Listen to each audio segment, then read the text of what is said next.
Boa noite. Nosso trabalho consiste em demonstrar como funciona o campo magnético criado a partir da passagem de uma corrente elétrica. Para tanto, utilizaremos o processo de funcionamento de uma campainha para demonstrar este princípio.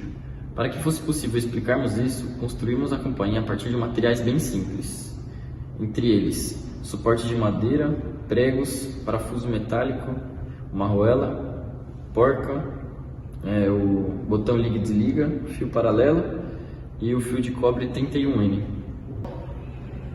Agora irei explicar o processo de construção de nossa campainha.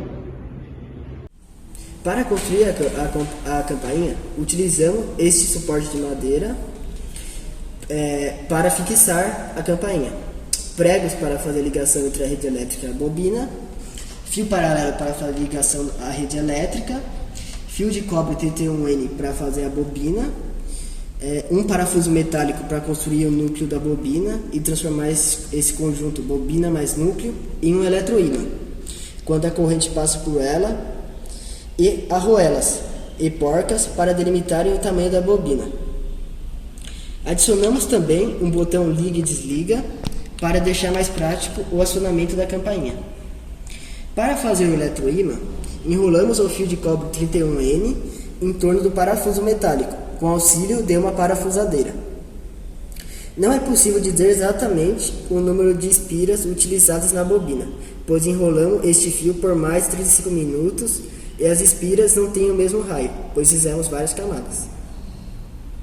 Utilizamos também esta chapa metálica presa a uma lata de alumínio. Esta chapa tem a função de fechar o circuito e emitir o som da campainha, que é potencializado pela latinha. Boa noite. Agora eu vou explicar como que é o funcionamento da nossa campainha. Quando a gente aciona esse botão liga e desliga, passa a fluir corrente através desses fios. E esses fios estão diretamente ligados à nossa bobina. Então, com isso, a corrente também flui através da bobina. Quando essa corrente flui pela bobina, um campo magnético é gerado no entorno dela. E esse parafuso metálico potencializa esse campo. E com isso, a gente vai passar a ter um efeito semelhante ao de um ímã. E por conta da presença da corrente, nós chamamos esse conjunto de eletroímã. Como podemos ver na imagem, essas são as linhas de campo de um ímã. E essas aqui são as linhas de campo da nossa bobina, que virou um eletroímã. Se olharmos atentamente para a imagem, vemos as linhas de campo atribuídas a cada espira que forma a bobina.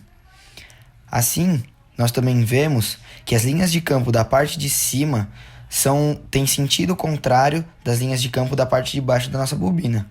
Isso faz com que, ao redor da bobina, nós tenhamos um campo magnético praticamente nulo, por conta de o movimento de uma parte da bobina anular o da parte da outra. Porém, no centro, esse campo ele é bem mais alto. E ainda, no nosso caso, ele é potencializado pelo uso de um parafuso magnético como núcleo da nossa bobina. Acima da nossa bobina, nós temos essa chapa metálica, que está presa a uma lata de alumínio. Essa chapa metálica possui elétrons em movimento, que são como correntes internas, a nível atômico.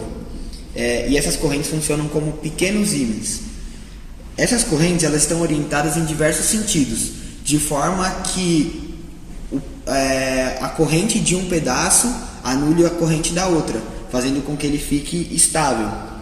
Porém, quando acionamos a nossa corrente e a bobina passa a gerar um campo magnético, essas correntes elas se alinham paralelamente, tendo a mesma direção e sentido.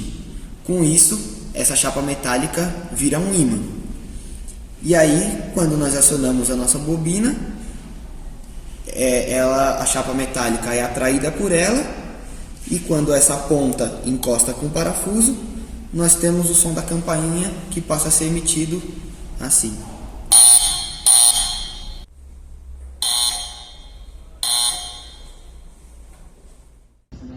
Olá, eu vou falar um pouquinho sobre o cálculo e a conclusão do nosso projeto. Como dito antes, o número de espiras que compõe nossa bobina é desconhecido. E também não temos um tamanho de raio padrão para cada esfera.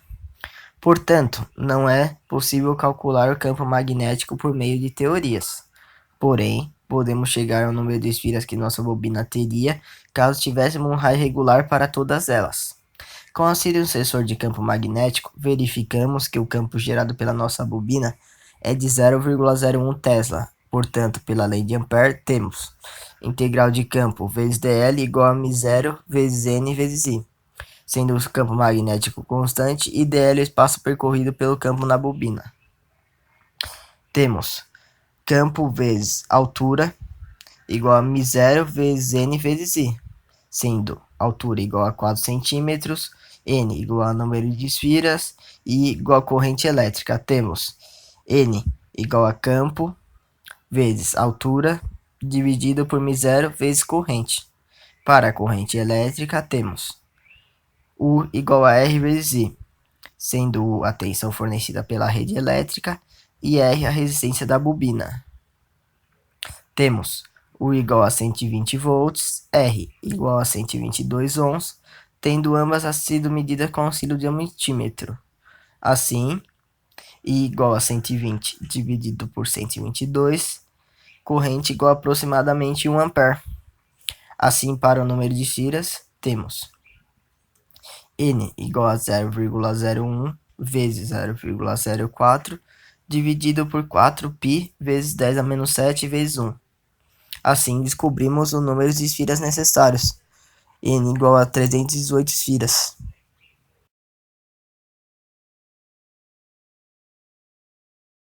Caso quiséssemos potencializar o campo magnético criado por nossa bobina, poderíamos fazer algumas alterações no nosso experimento. Pela lei de Ampère, vemos que para isso poderíamos aumentar ou o número de espiras ou a corrente elétrica que flui pela nossa bobina. Primeiro, para o caso de aumentarmos a corrente, teríamos que aumentar a tensão fornecida pela rede elétrica, ou seja, 220. Para isso, temos que a nova corrente elétrica seria 1,8 ampere e isso faria com que o nosso campo dobrasse, indo de 0,01 Tesla para praticamente 0,02 Tesla.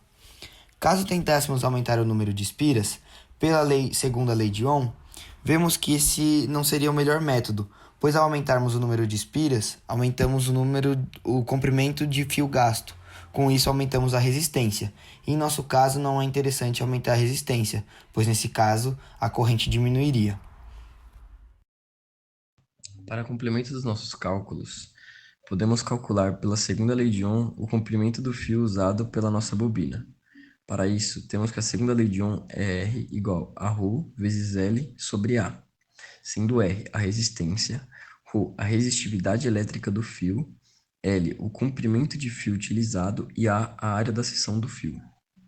Para isso, no nosso experimento, temos que ρ é 1,72 vezes 10 a menos 8, a resistência é de 122 ohms e a área é de 4,04 vezes 10 a menos 8 metros quadrados.